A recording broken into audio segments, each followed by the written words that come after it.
Things just took a very interesting twist as we have a major update surrounding the John Tavares situation.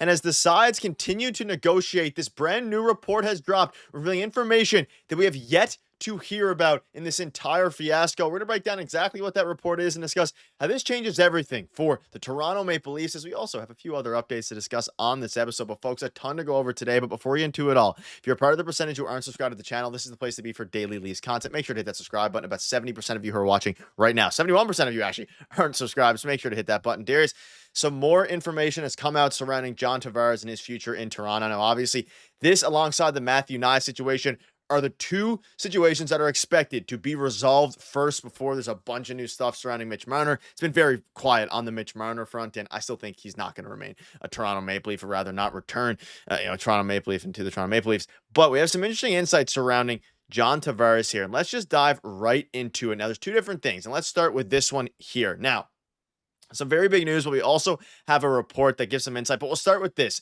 John Tavares and Matthew Nye's extensions could be done in the next week or two. So this is very positive news.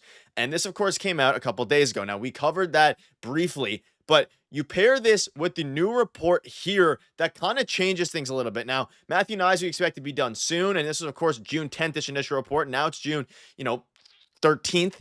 The Leafs and John Tavares camp remain in contact, having touched base again this week. There's mutual interest in getting a deal done, which is positive, but they haven't found the right fit yet, and a $5 million AAV, yes, 5, is unlikely given his season, and it'll need to be higher. So while James Myrtle has come out and said both sides, are going to get things done, Pierre LeBrun has come out and said it is a stretch that the Leafs will get John Tavares at under $5 million per here. And this is very interesting because $5 million per is kind of the number that, under that is what we were talking about a little bit here. This is why the conversations, although expected to get done this, probably I would assume next week into the week after, haven't been done yet and haven't been confirmed because they haven't found the right fit. And at over $5 million, John Tavares is an absolute legend. He's a beast, but it makes things a bit more complicated. Yeah, and this is my favorite thing as we lead into the draft every year, and that is conflicting reports. And it happens every single year. And obviously, there's more this year because of Mitch Marner, John Tavares, and obviously Matthew Nyes. Now, I think Matthew Nyes is the constant here where, they're saying that it's going to get done and it's going to get done, right? But the one thing for me with John Tavares and Mitch Marner, and I think we kind of had clarity on Mitch Marner at this point, he doesn't want to help the team. There is no sign and trade coming, and he's leaving the Toronto Maple Leafs, right? And things could change. Maybe he does resign with the Leafs for a lower cap hit. And obviously, then he looks like the good guy. I feel like that could be something that they explore as well, but I don't think that's likely at this point. But in terms of John Tavares, the clock is ticking. They have to make a decision. They have to look at the team and say, if we move on from Tavares, are we going to get better? And to me, I don't think that the answer is yes there. I think that John Tavares is a guy who, yes, is getting older, but scored almost 40 goals for you last season. He's great in the faceoff dot, yet the foot speed thing has always been an issue. So maybe you want to go out, find another centerman, maybe not necessarily a second line center at this point to fill those boots, obviously lower down in the lineup, but still have to find some wingers as well. The one interesting thing to me is the dollar amount here on this contract, and there's conflicting reports, right? A lot of insiders are saying that it's not going to be lower than 5 million, which honestly, if he made it to the open market, if the Leafs decide, okay, we're not going to re-sign him, we really want to change everything about this team, he would easily make $8 to $9 million on the open market with his value and what he did last season. Look at Steven Stamkos, right? He got an $8 million deal at his age, similar age, and obviously Tavares, I think, had a much better season and last couple seasons as well. So, when you look at that, he's going to get a lot of money. So under 5 million would be fantastic, especially if there's deferred salary, if the contract's a little bit longer, all of that good stuff.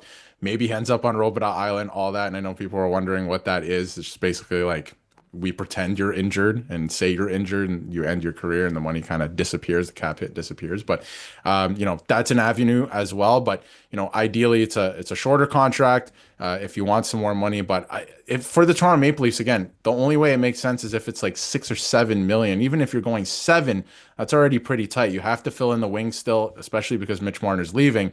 And I still think you have to go out and find a third line center. I don't think Max Domi is the solution there. You actually have to find a solution there. Not only that, you have to make sure through this term, this contract, that you are going to be able to fix the problem that is on the way, that is John Tavares is getting older. He's still that guy. He still can be, I think, a second line center. But it really depends if the Leafs want to change the team entirely. And, looking towards the future, you are going to have to fill that spot soon. Yeah, and according to David Alter here, he's chiming in along with, of course, Jonas Siegel, as alluded to earlier. Negotiations are currently ongoing. So as of right now, they're talking. You mentioned it. I mean, they have a lot of other holes to fill. This is for the first time in a while. Like, there is no one really safe as it pertains to for sure coming back, besides, of course, the main guys, Scott Laughton, William Nylander, Austin Matthews, and we assume Matthew Nyes. That's basically it. Everyone else, there's some guys here and there. Of course, the goaltenders, defensemen, they're all staying with the forward group. Not many other surefire things. And that's what makes it interesting. Like 5 million. If it starts to get above that, you start to get handicapped a little bit. And you can see here in the second paragraph, this is from Pierre LeBrun. Tavares expressed his desire to stick around immediately after the team's elimination. And the sticking point is finding the balance between fair value for a player who scored 38 goals last season and a contract that provides the franchise with a hometown discount. If I had to guess, I think they get it done somewhere between 6 and 7. I wouldn't be surprised if it's 6.5 million or even 7 million. I do think they're going to want to get it done.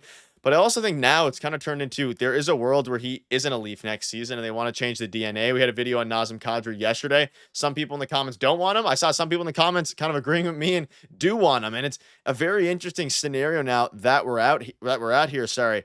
This is a delicate situation. Now, not delicate in the sense of I don't think John Tavares' feelings is going to get hurt or anything like that, but delicate in the sense of the longer they wait, the less time they're going to have to discuss other options. And of course, they have the benefit because they were Leafs last year. They can actually negotiate with John Tavares and Matthew Nyes. I think Nyes is a done deal under the table. I think they're figuring out, final numbers and things like that.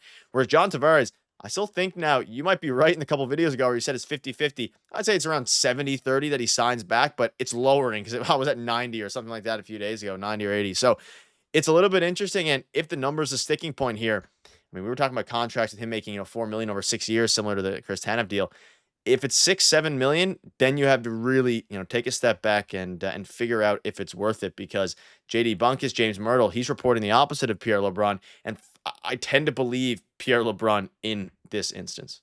Yeah, and again, there's a lot of different reports flying out there right now in terms of what the contract could look like, and they're still trying to figure that out. But, on one hand, I could appreciate the fact that Treliving came out, and we're going to talk about it all summer at this point, especially through free agency, wanting to change the DNA. So I could appreciate if he's like, listen, we are going to move on. I see a different vision for this team at this point. Everything has to change in terms of the offense because, like you said, the goaltending and the defense, I didn't have a problem with it last year. I thought it was great. They can't score in the playoffs. They cannot score. So, I can appreciate, okay, we're going to move off of John Tavares. But on the other hand, where I feel like I'm leaning to at this point, John Tavares is a guy who took less to become a Maple Leaf the first time. It sounds like he's going to take less to stay a Toronto Maple Leaf the second time. He wants to be here. He wants to stay here. He wants to play for this team, and he wants to win a Stanley Cup here. And in this era of so many players leaving teams like Mitch Marner's going to for the highest dollar amount, at least that's, what we're hearing at least. And, Rantanen getting traded from the Avalanche because he wasn't going to sign a contract extension. He ended up getting traded so then he could make more money. All of these things. In an era of all of these things happening, John Tavares is saying, I'm still putting up 40 goals a year. I want to play for this team. I want to stay here, and I'm going to take less to do that. So, if you are to turn that down, I would feel a little uneasy about that because that's something that you want, right? And that we've been talking about, the players that want to be here and play under the bright lights. So, and again, I think that Tavares, I've mentioned this in other videos, really underrated physically. I think that he's one guy that always finishes his checks. He wins a lot of puck battles. He's not going to win every single one, but he wins a lot of puck battles, stuff like that. I feel like he doesn't get credit there. One of the best face-off guys in the entire league for my money. So, there's a lot of positives. And to me, it's like you got to look up and down the board at trade targets and free agency. Can you upgrade on John Tavares? I think it's going to be hard to, especially at that dollar amount, right? Even though he is getting older. So it's something you have to consider. So it's going to be interesting the next couple of weeks, but I feel like they have to get this done in the next week or else things are going to get really tough. And I feel like this is kind of why Matthew Nyes isn't signed yet. They want to have an idea of what the team's going to look like in the dollar amounts because they have to, reconfigure the rest of this team through free agency as well. Yeah, and obviously the Leafs want John Tavares back. Fans, you can see here, I mean, 4 million would be an absolute robbery. And ultimately, I think it's going to come down to the dollar amount, which is what everything ends up coming down to, even though he'll get a hometown discount again. The rumor is in the next week or two, we'll have a resolution on this front, though.